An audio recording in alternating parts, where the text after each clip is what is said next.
know what it takes to make that happen. Is there anybody in the room, you still have some room left for some goals and some dreams? All right, so here's what I want you to do for me. I want you to write that down for me. All right, I want you to write that down for me. All right, now remember, the goal is execute, execute, execute. All right, so here's the challenge that I have.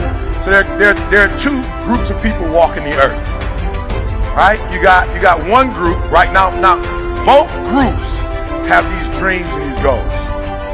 Both groups, from the time that they were young, saw things on television, read things in books. They physically saw people doing things. They was like, yo, I want to do that.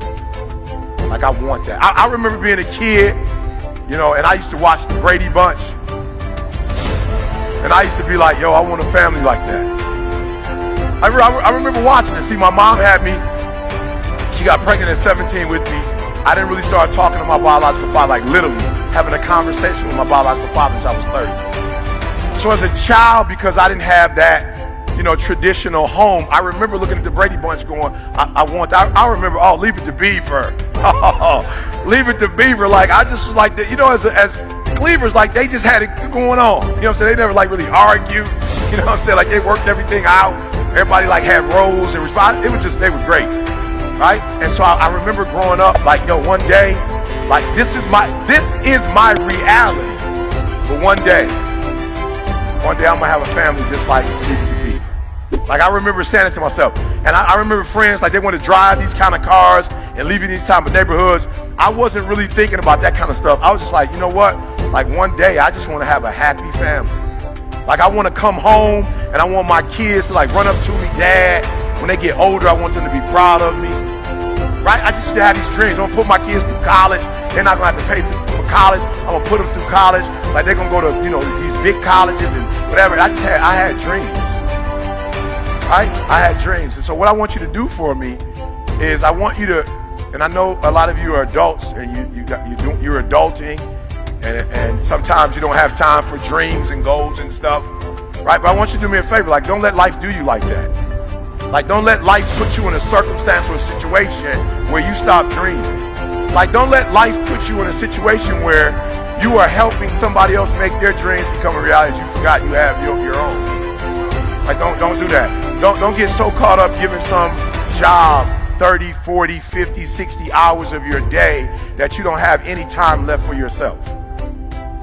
And so what we're gonna do right now, we're gonna get back to the basics, right? We're gonna get back to, and you know, I wake up every day and people say, yo, E, what's the thing? I know you say execution, but like, what's that thing? And it's like, to be fruitful, to multiply, to have dominion.